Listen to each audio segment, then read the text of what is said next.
Энэ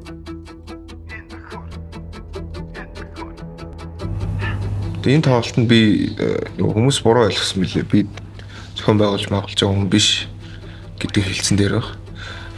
Гардын гинжинг төлөөлж байгаа.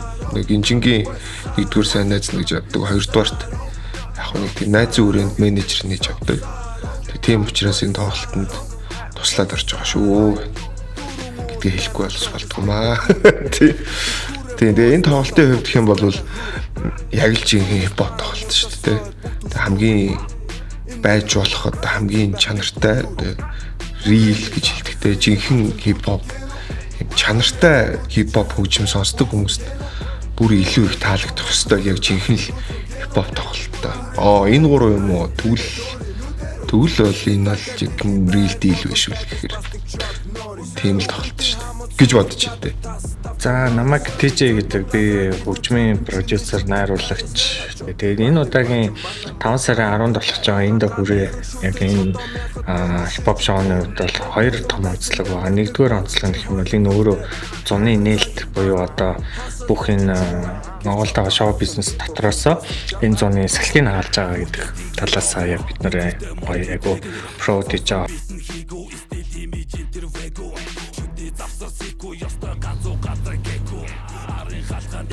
Тэгэл бүгдэнд нь татаад яг тийм нөгөө энэ миний шүтээ мөтэн гэдэг ч юм уу те яг тийм юм байдаг те яахгүй. Бүгдээрээ л яг гоё дуу гаргасан байл тэгэл тийг хинч байсан хамаагүй сонсдог. Дуучин тэгэл яг тэр дуучин энэ дуучин гэж хэлж чадахгүй л байна л да. Яг зүгээр яг хуу зөв тайзан дээр гарах мэдрэмжийн хувьд гэх юм бол би сарайчаа хамтлагтайдаг. Тэгээ рандом хамтлагтайдаг. Яг хуу сарайчтай тайзан дээр тоглох том тоглолтын дээр гарч тоглох хаяа ингээд аялан тоглолтоор явж байгаа үед зүгээр би яг ингээд нэг супер ODR тоглож байгаа гэдгээр нэг үе бол амар хөцөн амар хүчтэй мэдэрдэг. Тэр бол яг тайзан дээр нэг тийм мэдрэмж төрдөг. За тэгээд яг энэ тайзан дээр бас яг адилхан нэг тиймэрхүү мэдрэмж авч байгаа. Зөндөл хипхопоос уу? Тэг гинжин шүү дээ. Яг тийм найз майз гэдэг биш гинжин. Тэгээд хайстопт бол үнэхээр ярих юм байхгүй. Тэгээд Mr. D ийм хүмүүс та би бас ер нь гинжин бас амих сонсдог. Тэгээд бас ерөнхийдөө бол нэлээ ийм одоо миний дүгнэлттэй шүү. Нэлээ тийм юу ийм зэвүү нэг юм байдаг шүү дээ нэг юм амиг гой донжоолцсон.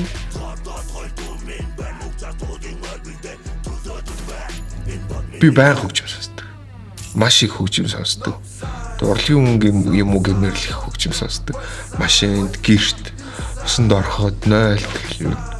Би зүгээр сонсч ирсэн болохоос эзэж яг энэ дуунуудын тоглон энийг өөрчлөн гэрнгэж ерөөсө бодож ирсэнгүү. Гунигтай, цаг мөчтэй, эсвэл лад чаргалтай, эсвэл тэ юм жоохон ингээд юм happy гэхэл одоо нэг юм сэргмээр тэ гэр орноо цэмэрж байхдаа бас нэг өөр хөгжим сонсно. Яг юм тогтсон юм яг одоо тэр гэлд ингэдэг үү?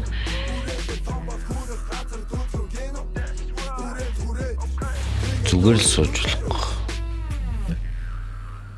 Гэтэ ер нь өөрийгөө голох юмнаас хойш суух их цаг хугацаа алдсан байна гэж бас зүгээр би өөрийнхөө туршлагаас боддог. За хамгийн тавих шаардлагагүй зүгээр автоматар угаасаа тийм учраас яг тийм байдаг ч юм уу тийм зарчим гэх юм бол ер нь нөгөө пэлтгонох гэдэг чинь те тийм юм ерөөсөө надад байдгүй. Тэгэхээр тэрийг би заавал би бас та хүн пальтгамж болохгүй шүү гэж бодож ч юм уу те тийж тавьдаг биш угаасаа л цаанаасаа л тийм.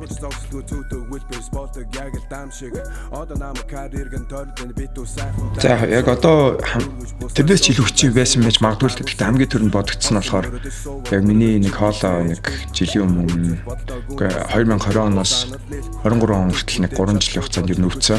Харлаа моглонд ороод гайгүй болоод буцаж өгдөл. Тэр үед л надад хамгийн хэцүүсэн да. Уус ганц хүсдэг, ганц нөгөө дуулдаг те. Ганц одоо хоолоо олж иддэг ч юм уу. Ер нь миний бүх юм л байсан л та доо тэгэнгүүт тэрийг ерөнхийдөө хийж чадахгүй болоод байгаа юм бол надад би хэцүүсэн. Тэгээд тий. Наад тийм хэцүү үе. За тэгээ хэлчихэргүй. Гэхдээ яг нэг тийм хүмүүстэй харьцуулаад тийм яриадах зовлон хэцүү над миний амьдралд байхгүй байгаагүй.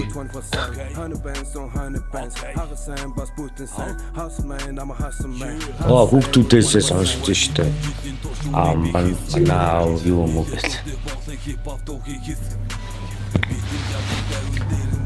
Goat ямаа гэж бодоод байгаа юм. Тэр хамгийн Goat гэдэг мэдгүй байгаа хүмүүс тэгээд Goat гэдэг битээсэй гэж үзэж байна.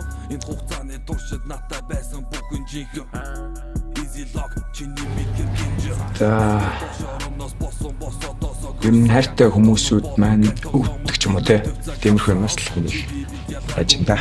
Хүчин зовлонгоос л ажин гэх юм уу? Гэтэ миний биш. Иргэн тойрны хайртай хүмүүс.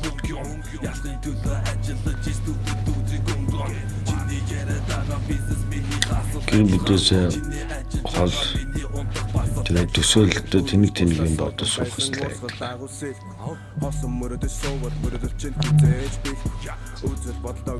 Юунаас асуусан шүү дээ. Эмхтэн хүн юм байна толгойд яг орохоор. Тэ. Мэдхгүй ингээл ер нь тэгэл нэг эмхтэн хүн л байдаг шүү дээ. Одоо жишээ нь бүр яг ингээл хамт байгаа эмхтэн хүнээсээ. Гэтэ тэр нь одоо нэг амар мангас шиг ахчих зүгээр ингээл нэг тийм нэг юм төгшүүртэй ч юм уу. За одоо ингээл хэлчихвэл мэдгүй зүгээр нэг тийм айгаал гэдэг шүү дээ.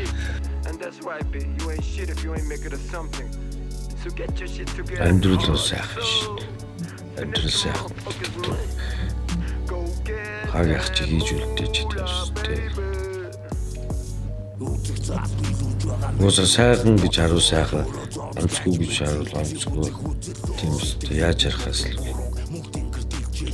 근데 сайхан л байна шүү дээ. Үгүй тэгээд нэг хүмүүс нэг юм мэдгүй хүмүүсийн өөрсдийнх нь бодлого. Би бол нэг тийм амьдрал утгаар их солонгос шиг юм аа гэж би ерөөсөө тийм боддог зүгээр ингээл хаяа бүх би ингээ хүн болоод үрцэн ингээ явж байгаа юм сони юм аа гэж боддог. Энэ гоё шүү дээ. Амьдрал тий. Тэгэл би асуулт нэг mantra and trap гэдэг дуун дээр хийсэн. Зовлон гэж байхгүй шүү. Зөвхөн шалгуур гэдэг. Тэгэхээр би бас ерөнхийдөө хүнд ямар нэгэн зовлон ч юм уу зовлон зүдгүүр учирлаа гэхэд би тэрийг бол тэр хүн зовлон гэж үзэхгүйгээр өөрийг нь тестлж байгаа шалгуур гэж харах хэрэгтэй гэж боддог байхгүй. Тийм болохоор ерөнхийдөө амьдрал тэр чигээрэл гоё дөө бүхэнтэйгээ.